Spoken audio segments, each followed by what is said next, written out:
I haven't done a dating video in quite a while, so I figured I'd do a new one. See? A little update and a little help to the new subscribers.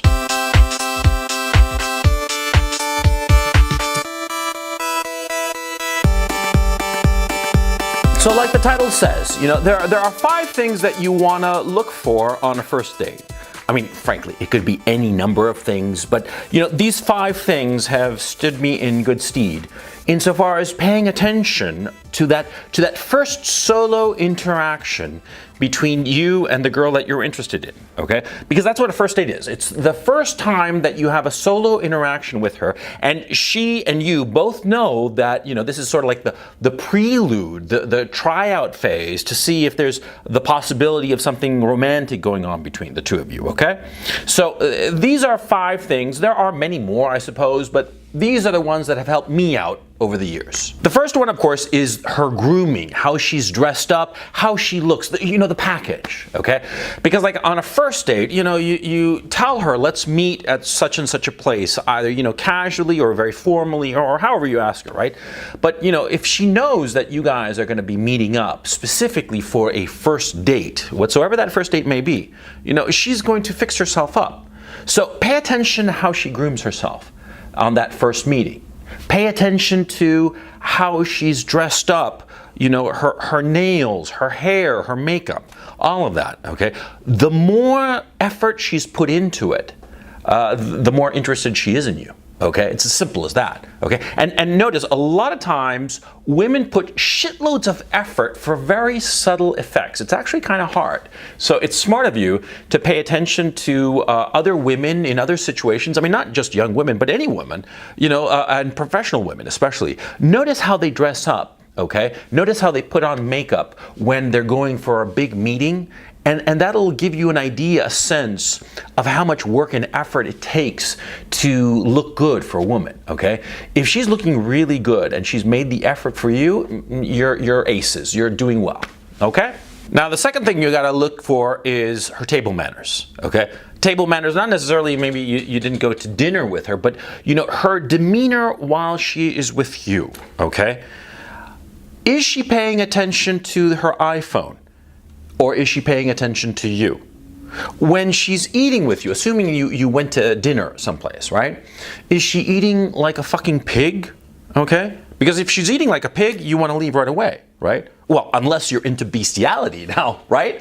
Yeah, because if you're not into bestiality, you don't want to be dating a fucking pig now, right? Right, okay? And same with the iPhone. If she's paying attention more to the iPhone than to you, then, what exactly is the fucking point of the fucking date? What is the point of seeing this woman ever again, right?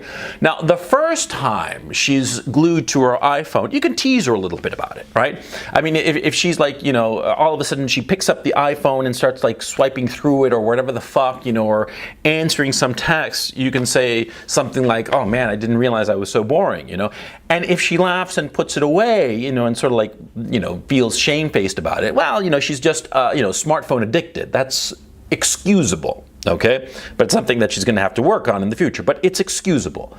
But if she does it twice, 3 times, 4 times, she's not interested in you. Or she is such a narcissist, such an awful person that you don't want to be around her. Because, see, there's one thing with compulsively checking your iPhone, and there's something else when you are more interested in your iPhone than the person you're with, especially on a fucking first date. You see what I'm saying? Now, the third thing is sort of like related to the way she carries herself in the actual date, her table manners, right? And it's the way she treats others. And this is really, really fucking important, okay? Now, have you noticed certain girls, when they go to a restaurant or they're out and about here, there, whatever, how they treat waiters or how they treat the doorman or whatever, somebody who is unimportant to them? Focus on that. Pay attention to it. Don't make her realize that you're focusing on that. Don't make her realize that that is a clue for you, but make it be a clue for you. Because if she treats a waiter nicely, kindly, politely, saying thank you and please and what have you, that's a very good sign.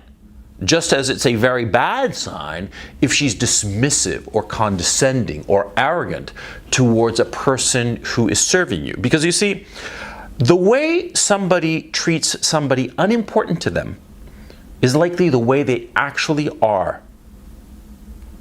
And this goes not just for first dates, it goes for everything in life. See?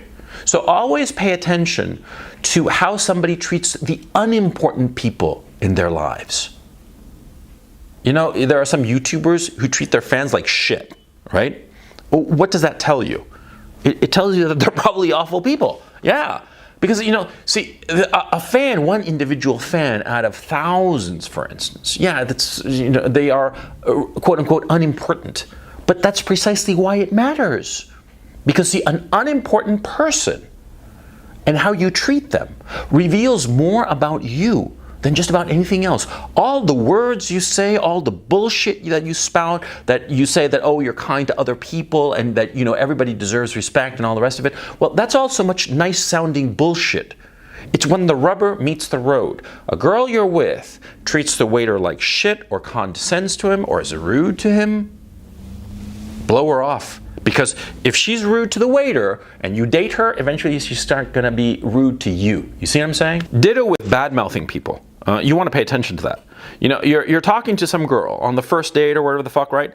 And she's like bad-mouthing some mutual acquaintance that you two have, right? I mean, I don't know. I mean, maybe she's some girl in college and, you know, you share a class with her and she starts bad-mouthing the TA or the professor or whatever. But bad-mouthing him or the third person in a way that's nasty, okay? In a way that's like shitting on them. Because there's one thing, like for instance, you have a lousy professor. It's not a professor who's incompetent or a professor who is just unpleasant or whatever the fuck, right? And you both kind of like commiserate about this awful person. That's one thing, and that's perfectly acceptable. And point of fact, it's a way for you to bond, right? You know, you have a shared enemy. That's always a good way to get into the good graces of a girl, right? But if she starts shitting on them, okay, starts saying, oh, I heard this or that about this guy, or you know that kind of gossipy, bad-mouthing shit, right? That's a bad sign. That's a sign that you don't want to be around her. Yeah, absolutely. You want to say, oh, you know, that's very nice and stuff, but the more she bad-mouths third people, the more likely she's going to wind up bad-mouthing you, okay? And that's something you want to keep an eye out for. And so it goes to the issue of treating people who are unimportant, okay?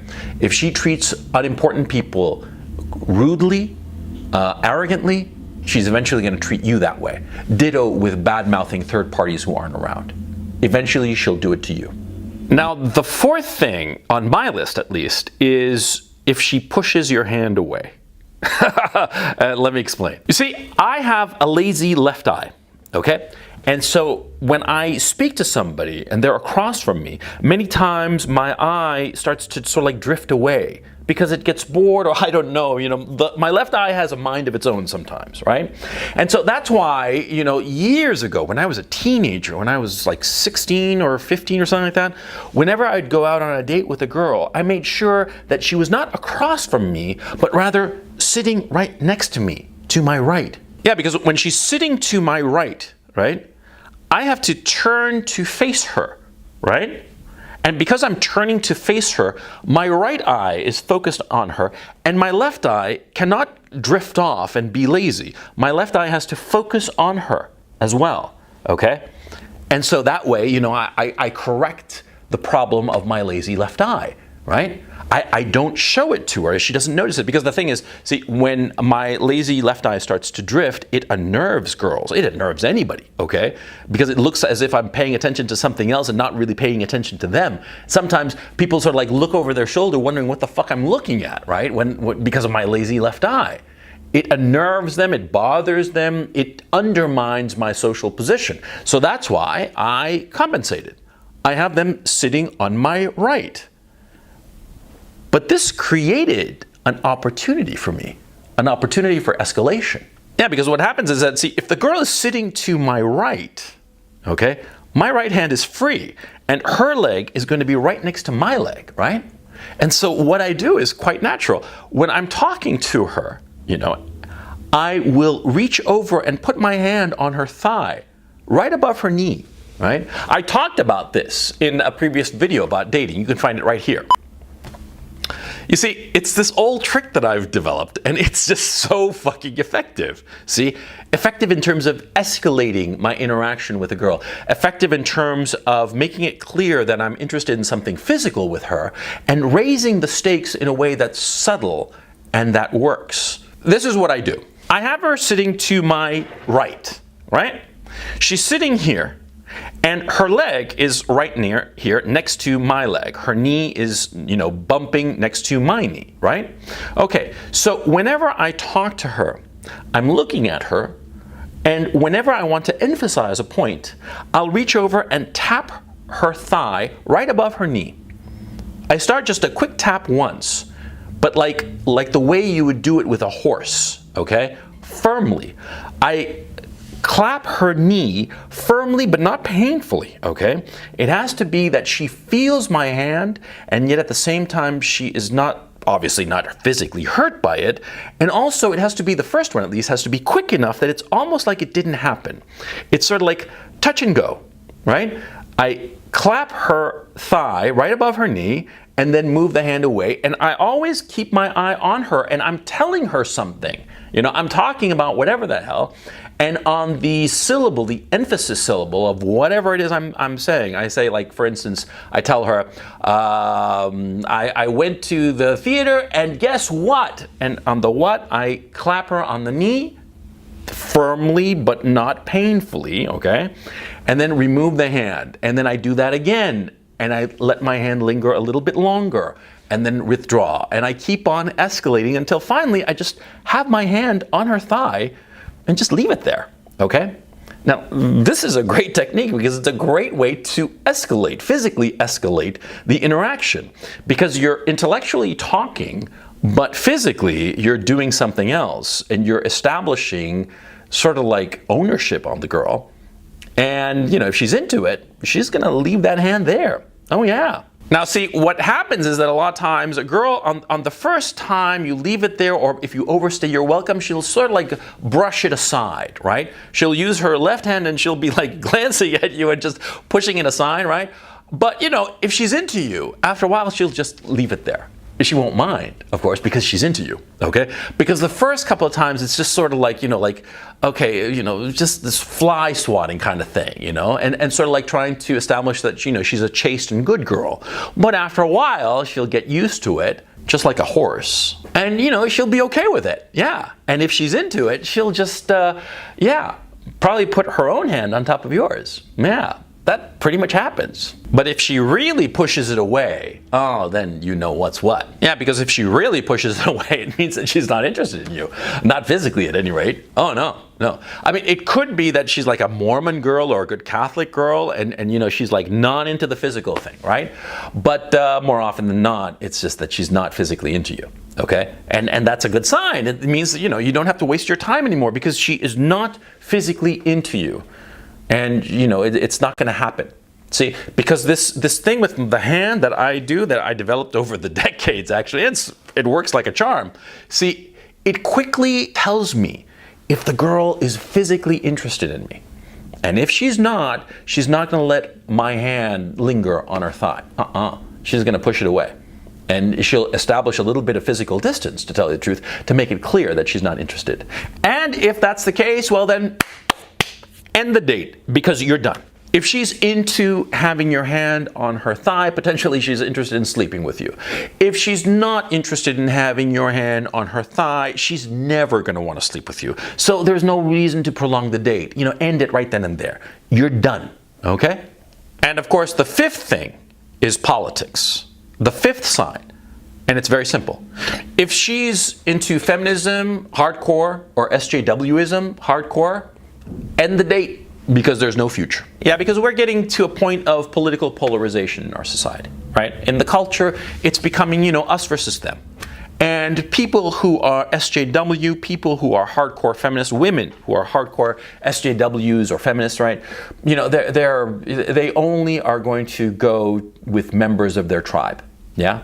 And you, presumably, you're a sensible guy, you're a normal guy, you're not a soy boy queef huffer, right? she shows her true colors. She shows off that she's a feminist or an SJW. You walk away. You say, great meeting you. Let's end it now. And, so long. And thanks for all the fish. Yeah, actually, it happened to me recently. I was dating this girl, or not, let me phrase that. It's not that I was dating this girl. I met this girl. And she was very attractive, just a very hot girl, yeah. And I took her to drinks at a fancy place, and we were hitting off. And I did the hand thing, and everything was working wonderfully, swimmingly, right? And all good. And then somehow the conversation turned to politics, and oh boy. It turned to politics, and she was into this whole bullshit of white privilege, even though she was white, and she was just shitting on white people and men, and saying that men have created this patriarchy and are just shitting on women, blah blah blah, all this the typical SJW feminist bullshit, right? And I knew that we were done right away. I mean, I didn't really prompt her; it just came out. Okay, and she was clearly trying to ascertain if I was on the right side of the political divide that has engulfed all our culture, right? And of course, you guys know that I'm not. Oh yeah, and so, well, it didn't end very nicely. Oh God, no. The fact of the matter is, when I realized this, I just, I knew right then and there that I wanted to leave her, right? I just wanted to walk away. And in point of fact, I just sort of poked her a little bit because I knew that there was no future with this girl because she was hardcore. I poked her a little bit just to make sure that she really was hardcore. And she was. And yeah, I started just trolling her a little bit and asking for the bill. Yeah, I got the bill and paid it off as I'm trolling her. And as I'm trolling her, she realizes that I'm totally on the other side of the political spectrum. And she got fucking nasty. I mean, real, just, oh my goodness, it was unbelievable. Yeah, I thought this girl was well-bred, well-spoken, oh yeah, but as soon as she realized that I was on the other side of the political spectrum, she started just insulting me. She flipped me off before she walked away. Yeah. And I was sort of like stunned because even in that situation, even when I realized that I was never going to see this girl ever again, I maintained my composure and I certainly didn't treat her disrespectfully. On the contrary, because I was rather worried, thinking to myself that if I said anything, any obscenity or anything even particularly aggressive, she might somehow flip this around and use it against me and God knows what. I mean, maybe even call the fucking police, for crying out loud, because that's the kind of people they are. But at the end of this interaction, which was in a public place, we were having drinks at a hotel, right? At a hotel bar, right? With a lot of other people around, thank goodness. At the end of it, she flipped me off to the point where this couple next to me were like, what the fuck happened? I mean, they saw this, right? And they were sort of like shocked, and so was I, but it proves my point. If she's a feminist, an SJW, all bets are off. Don't waste your time with her, okay? Don't try to see if maybe you can, I don't know, you won't be able to, okay? Take this from me, this is experience talking here. And that's the point of these videos. See, the point of these videos is that, I know more shit, not because I'm smarter than you, but because I've been around longer, okay? So take these 5 signs of what you should be looking for on a first date. Because understand ultimately what is a first date. A first date is a tryout. It's to see if you are attracted to one another and if you will fit together, okay? You don't have to agree with everything that the girl says. No, that's not the issue. The issue is whether your disagreements will create that delicious friction that you need for a healthy man-woman relationship. That's what's going on. So you want to be different enough, but not so different that it's just chaos.